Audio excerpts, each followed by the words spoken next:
Hi ನಮಸ್ಕಾರ, welcome back to my YouTube channel. ಇವತ್ತು ನಮ್ಮ ಅಕ್ಕರು ಊರಿಗೆ ಹೊರಟಿದ್ರು.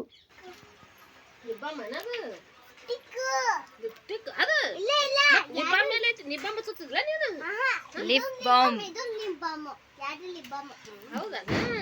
ಏ ಬಾಗ್ಲ ತೆಗಿ ಬಂಗಾರ. ಊರಿಗೆ ಹೊಂಟ್ರೆ ಬಂಗಾರ ಹಂಗೆ ಹಾಡತ್ತಿದ್ದಲ್ಲ, ಯಾವ್ದಮ್ಮದು ಹಾಡು? ಚಾಕ್ಲೇಟ್ ಕೊಡ್ತಾರೆ ಏನದು ಭೂಮಿಕೆ ಚಂದ ಹಾಡ್ತಾರೆ. ಯಾವ್ದು ಹೇಳು ಸಂಗ್? ಮತ್ತೆ ಅವಾಗಲೇ ಹಾಡಾಗತ್ತಿದ್ಯಲ್ಲ ಯಾವುದು?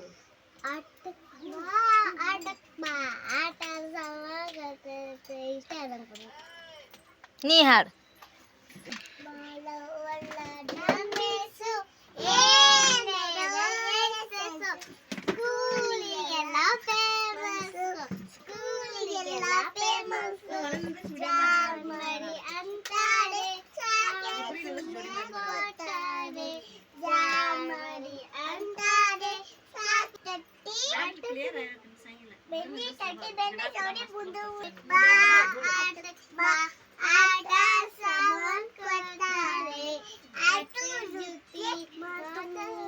ಅವಳಿಗೆ ಜಾಸ್ತಿ ಸರ ಹಾಕೋದು, ಲಿಫ್ಟಿಗೆ ಹಾಕೊಳ್ಳೋದು, ಮೇಕಪ್ ಮಾಡ್ಕೊಳ್ಳೋದು ತುಂಬಾ ಇಷ್ಟ. ಸರ ನೋಡಿ ಎಷ್ಟು ಹಾಕೊಂಡಾಳಂತ, 1 2 ಅಂಥೇಳಿ ಹಾಗೆ ಹಾಕೊಳ್ಳೋದು, ಹಾಗೆ ಕುರ್ನೆಲ್ಲ ಹಾಳು ಮಾಡ್ಕೊಳ್ಳೋದು. ಹಳೇದು ಆಗೋ ತನಕ ಅವಳು ಬಿಡೋದೇ ಇಲ್ಲ ಒಂದು ಸರನ ಹಾಕೊಳಕತ್ರ. ಲಿಫ್ಟಿಗೆ ನೋಡಿ ಎಷ್ಟು ಚೆನ್ನಾಗಿ ಹಚ್ಕೊಂಡಿದ್ದಾಳೆ.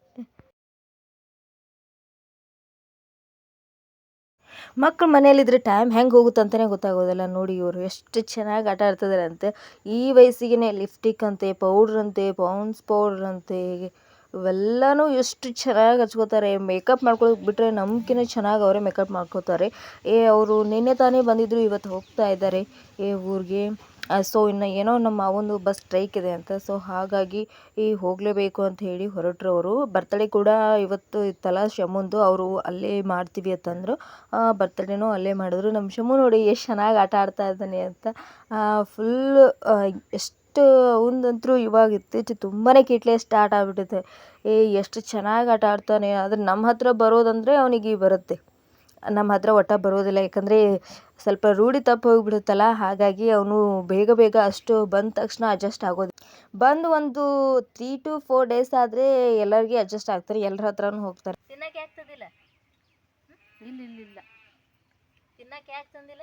ಇಲ್ಲೇ ತಂದಿ, ಅದು ಬ್ರೆಡ್ ಶೈನಿ ಇದ್ದಿದ್ದಿಲ್ಲ.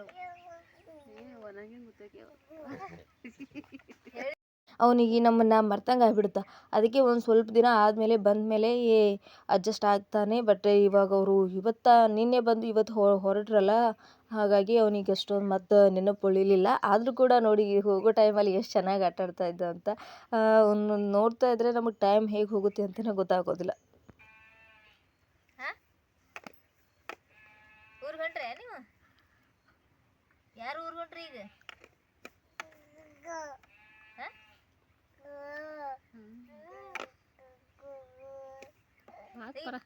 ಮಾತು ಬರಕತ್ತು ಏನು ಎಲ್ಲ ಮಾತಾಡ್ತಾನ. ಮನೇಲಿ ಚಿಕ್ಕ ಮಕ್ಕಳಿದ್ರೆ ಅವ್ರಿಗೆ ನೋಡೋದಕ್ಕೆ ಏನೋ ಒಂಥರ ಖುಷಿ ಅಂತ ಅನಿಸುತ್ತೆ ಅಲ್ವಾ? ನೋಡಿ ಎಷ್ಟು ಚೆನ್ನಾಗಿ ಆಟ ಆಡ್ತಾ ಇದ್ದಾನೆ ಅಂತ. ಮಕ್ಕಳು ಮನೆಯಲ್ಲಿದ್ದರೆ ಎಂಥ ಬೇಜಾರಿದ್ರೂ ಕೂಡ ಹೊರಟೋಗ್ಬಿಡುತ್ತಾ. ಬಟ್ ಏನು ಮಾಡೋದು, ಅವರು ಊರಿಗೆ ಹೊರಟಿರೋ ಟೈಮಲ್ಲೇ ಅವನ ಜೊತೆ ಆಟ ಆಡಿಬಿಟ್ಟೆ ನಾನು. ಹೆಂಗೆ ನೋಡ್ತಾನೆ ನೋಡು. ಹಾಯ್, ಅವ್ರ ಅಜ್ಜಿ ನೀನು ತಿಂದ್ಬಿಡ್ತಾನೆ ಏನು? ಹಾಯ್ ಎರಡು ಕಿಲೋ ಬರ್ತಾವ. ಆಶೀರ್ವಾದ ಮಾಡಿಬಿಡ್ತೀನಿ, ಹಾಯ್ ಮಾಡಿ ನೆಪ್ಪಾಗ ತಡ್ಕೊಡ್ತಾರೆ ಕೊಡ್ರಿ ಅಂತ ಹೇಳ್ತೀನಿ. ಹಾಯ್ ಕ್ಲಾಪ್ಸ್, ಚಪ್ಪಾಳೆ ಬಾ, ಏದ್ ನಿಂದ್ರಾಕತ್ ಬಾ, ಚಪ್ಪಾಳೆ.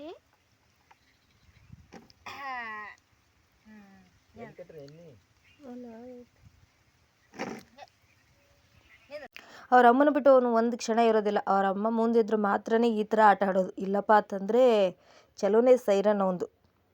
ಅವ್ರ ಅಮ್ಮ ಮುಂದಿದ್ರೆ ಏನೋ ಒಂದಿಟ್ಟು ನಮ್ಮ ಜೊತೆನೂ ಆಟ ಆಡ್ತಾನೆ, ಅವ್ರ ಜೊತೆನೂ ಆಟ ಆಡ್ತಾನೆ ಅವನು.